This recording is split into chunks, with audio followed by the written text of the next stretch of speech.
आतंकवादी थे, उन लोगों ने निहत्थे और बेकसूर भारतीयों की हत्या की थी, 29 लोगों की, जो कि बिल्कुल जिसकी सबों ने भर्त्सना की।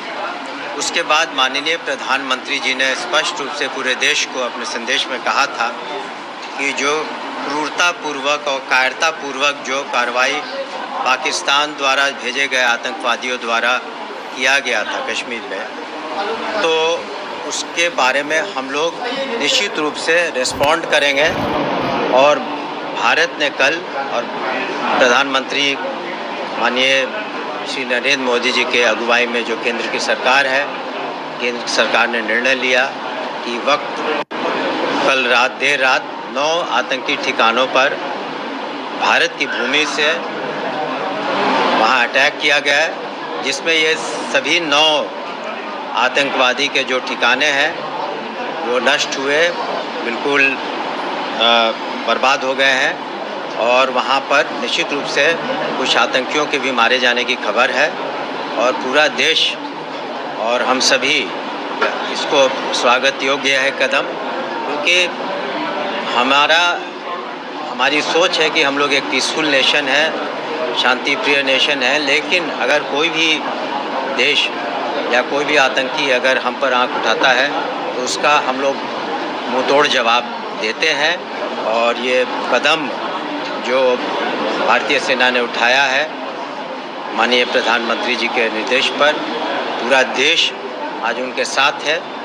और हम लोग बिल्कुल तरह से तैयार हैं कि अगर आगे भी कोई कार्रवाई करने की कोई दुस्साहस करेगा तो देश और यहाँ की सेना, यहाँ की सरकार उसका बिफिटिंग रिप्लाई जिसको कहते हैं भविष्य में भी देगी, तोड़ जवाब देगी। प्रधानमंत्री मोदी बिहार के दौरे पर थे, मधुबनी से ही उन्होंने घोषणा किया था कि मिट्टी में मिला देंगे और घर में घुस के मारेंगे। इस पर तो घर में घुस किए जी। तो ये आतंकी ठिकाने तो पाकिस्तान ऑक्यूपाइड कश्मीर में थे और पाकिस्तान प्रॉपर में थे 9 जगह, तो उनके घर में तो अटैक हुआ ही, और घर में घुस करके ये जो आतंकी जो ठिकाने थे उनको अटैक किया गया। लेकिन ये गौरतलब ये भी बात है कि किसी भी सिविलियन टारगेट को, किसी भी मिलिट्री टारगेट को नहीं टच किया गया।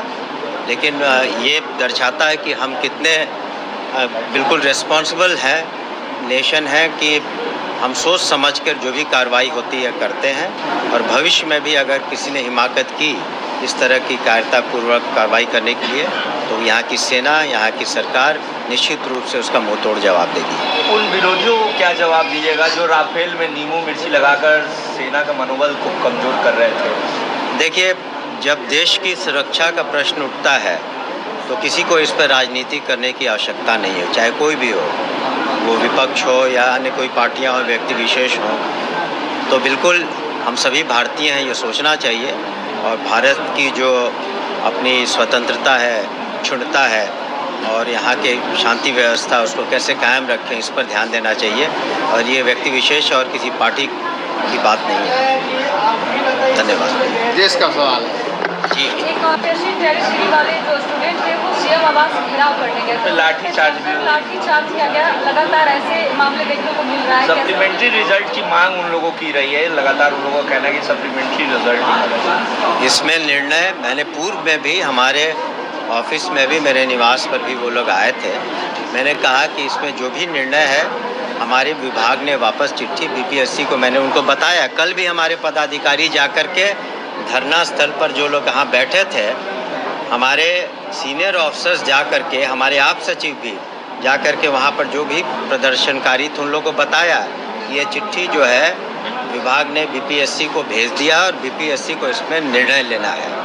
जब ये सारी बातें हो गई थी तो फिर किसी का घेराव करने का प्रश्न नहीं था।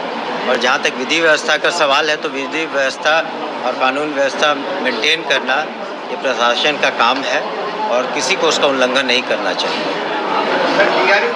शिक्षकों की नियुक्ति की गई है, उसमें शिक्षक संघ के नेता कह रहे हैं एक विद्यालय में एक विषय के 4 शिक्षक को बहाल किया गया। देखिए, ऐसा है कि उसका रैशनलाइजेशन हम लोग कर रहे हैं। अगर किसी एक विषय में अधिक से ज़्यादा शिक्षक हैं, कुल मिला के 76,000 स्कूल हैं, कृपया आप समझे कि 76,000 स्कूल है, करीब 5.5 लाख से करीब 6.5 लाख टीचर हैं।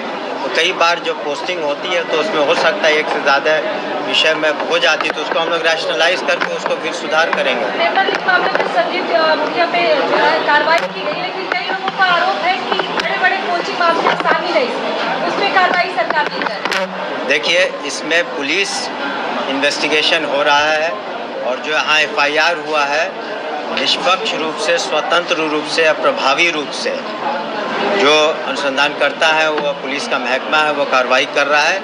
इसमें जो भी दोषी होगा उसके विरुद्ध कार्रवाई होगी। माननीय मुख्यमंत्री जी ने स्पष्ट रूप से 0 टॉलरेंस की हमारी नीति है करप्शन में, और जो भी इसके संदेह के घेरे में या कोई भी इस गलत करता हुआ पाएगा तो उस पर निश्चित रूप से कड़ी से कड़ी कार्रवाई, विधि सम्मत कार्रवाई की जाएगी। देखिए, इसकी जो पृष्ठभूमि है हम सभी जानते हैं कि पाकिस्तान द्वारा जो भेजे गए आतंकवादी थे उन लोगों ने निहत्थे और बेकसूर भारतीयों की हत्या की थी, 29 लोगों की, जो कि बिल्कुल जिसकी सबों ने भर्त्सना की। उसके बाद माननीय प्रधानमंत्री जी ने स्पष्ट रूप से पूरे देश को अपने संदेश में कहा था कि जो क्रूरतापूर्वक और कायरतापूर्वक जो कार्रवाई पाकिस्तान द्वारा भेजे गए आतंकवादियों द्वारा